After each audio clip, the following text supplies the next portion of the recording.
What's up guys, welcome back to the channel, and today I'm back in another video. This time once again, we're going to look at NBA player comparisons from the past 10 to 25 years. And these comparisons, as you could imagine, have aged extremely poorly. And in my own personal beliefs, these are some of the worst player comparisons I've ever seen. And in this video, I'm not going to leave anyone out. I'm going to have former players, NBA scouts, as well as NBA analysts getting exposed for these awful takes and these player comparisons. So without wasting more time, let's start our first player comparison, that being Ben Simmons and LeBron James. And for this comparison, let's go back to the greatest season of all time, that being 2016. You had the 73-win Warriors, you had LeBron's 3-win comeback, you had Kyrie's shot, Kobe was retiring, the All-Star game was fantastic, and also, Ben Simmons was the first pick in the NBA draft. And coming into the NBA, he had some very lofty expectations. And one of those comparisons he had was to one LeBron James. And I think to a certain extent, you can kind of understand the comparison. Both these guys are big point forwards, around 6'10", great passers, have great floor vision, and they make their teammates better. With any player comparison to an all-time great like LeBron James, Ben Simmons, he was never going to be LeBron 2.0. The odds of that happening are 1 in a million, probably more like 1 in a billion. So you're telling me there's a chance? Yeah! Yes, I know it sounds crazy in 2021, but back then, Ben Simmons got LeBron James comparisons. I'm a huge fan of Ben Simmons. I think he's a jump shot away from being LeBron James Part 2. Come again? You keep telling me Blake's going to be it and Giannis, and I'm like, no.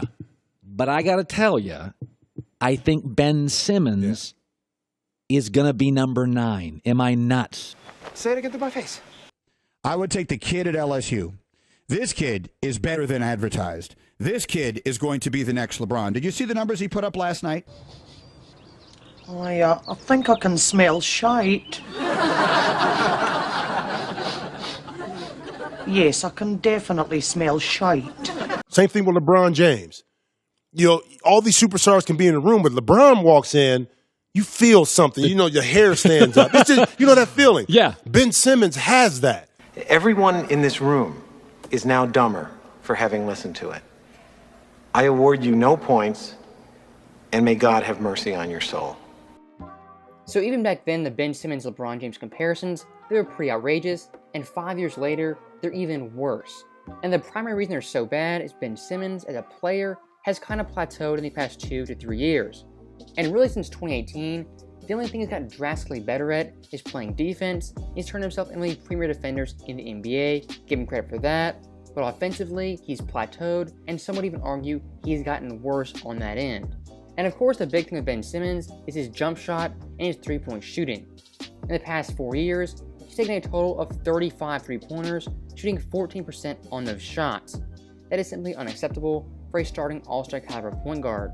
Now next up on our list, we have another former number 1 pick, that being Andrew Wiggins. And the comparison Wiggins had was completely unwarranted, was being compared to one Kobe Bryant. And if you go back to 2014, at the time Wiggins had a ton of hype as the next guy up in the NBA. Some said he was Kobe, some said he was LeBron, and also even Tracy McGrady was a big-time comparison for a young Andrew Wiggins. And I mean, his first 3 years in the NBA, they weren't awful. He averaged 20 points per game, 4.1 boards, 2.1 assists, on 45% shooting. But for Andrew Wiggins, the hype he had, those stats were definitely underwhelming for a very bad Minnesota Timberwolves team. But even with that being said, he still got compared to NBA legends, specifically Kobe Bryant. And in Kobe's last ever season, him and Wiggins had a very entertaining one-on-one duel that went down to the wire. In this game, Kobe had 38 points on 48% shooting, and Wiggins had 30 points on 65% shooting. 5 rebounds. Not a lot of room for error now for Minnesota. Wiggins tries to continue his great second half in fourth quarter, and he does over Kobe. Hit by Bass. Kobe operating right wing. 6 to shoot. On its way. Kobe Bryant. How often have we seen that? Game over. Now, even with that being said, Wiggins still has a very, very high potential. He's a raw athlete, 6'7", 200 pounds, and shows potential to be a very, very good NBA player. And this year in Golden State, I think he had his best year of his career from an all-around perspective, specifically on the defensive end. And if you look at his stats, they're also very impressive. He averaged 18.5 points, 4.9 boards, 2.4 steals on 47, 38, and 71 splits. But at age 25, he is no Kobe Bryant, and those comparisons were completely unwarranted. Now next up on our list, we have another high draft pick, that being Lonzo Ball. And the player comparison he had was to one Steph Curry. And this comparison, for the most part, wasn't really made by NBA scouts, but instead NBA YouTubers and one LeVar Ball. Been watching him at UCLA, you know the man's been killing it, and I think he has the chance to become an NBA star. So today, let's look at why Lonzo Ball might be the next Steph Curry with a 40-inch vertical leap. You think he can be as good as Steph Curry in the NBA? Heck no! He's gonna be better than Steph Curry in the NBA. Steph Curry's pretty good, Mr. Ball. Steph Curry is really good. My son is young. He got time to go. Mm. And you only consider him good because he won a couple of championships. And if you go back to 2018, Lonzo Ball was the most hyped prospect since LeBron James. He was supposed to be Magic Johnson 2.0, Steph Curry 2.0, the best point guard in the NBA, and a future Hall of Famer. I mean, you had Magic Johnson, the greatest point guard of all time, saying this to Lonzo at his press conference introduction. And I'm going to put a little pressure on you right now. You look to your right, there's some jerseys hanging on that wall. We expect a Ball jersey hanging up there one day, all right?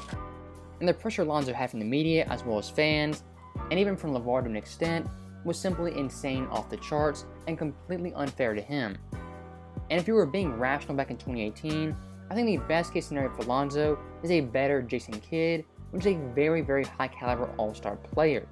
And to Lonzo's credit, since that terrible rookie year, he has really bounced back and improved his game in a big time way, very similar to one Andrew Wiggins. I mean, in 2021, Lonzo averaged 15 points per game, 4.8 rebounds, 5.7 assists on 41, 38, and 78 splits. And specifically those shooting splits, they are much improved from his time with the LA Lakers. And at only 23 years old, Lonzo has already gotten a big time contract from the Bulls and has proven his worth as a very solid NBA point guard. With that being said, Lonzo Ball is no Steph Curry, and that comparison should have never been made. Now next up on our list, we go back to the 1990s with Michael Jordan and Harold Miner.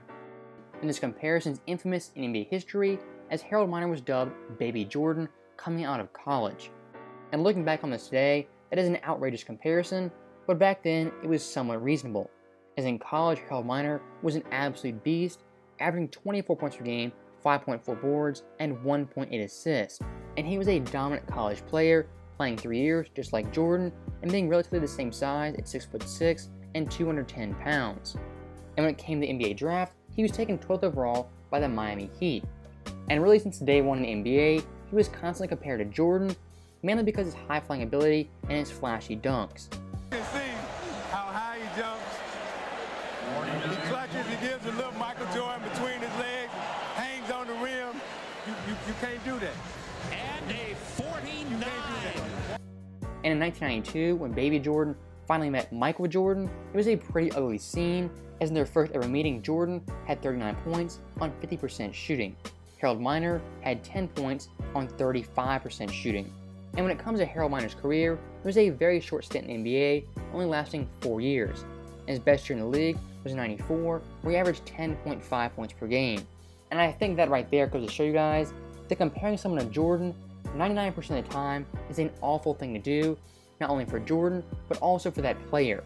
And Harold Miner's college coach at USC said those comparisons were the worst thing to ever happen in Harold Miner's career. Now last up on our list, with the player comparison of two players currently in the NBA, that being Kyle Kuzma and Jason Tatum. And if you go back to 2018, the debate between these two players was at an all-time high. And the majority of Laker fans said Kyle Kuzma was the better basketball player than Jason Tatum. And looking back on these comparisons 3 years later, when Tatum was averaging 26 a game and he's a perennial all-star, and Kyle Kuzma is averaging 12 and he's got traded, it's absolutely hilarious, and it's to no one's surprise that these comparisons aged like milk.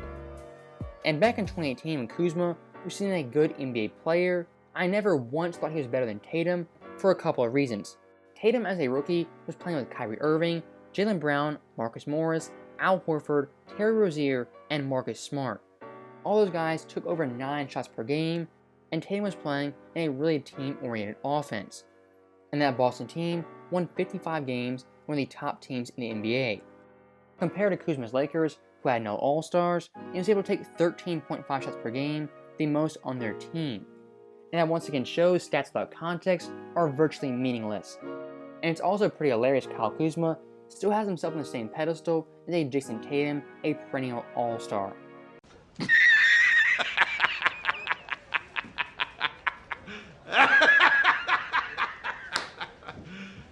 You serious?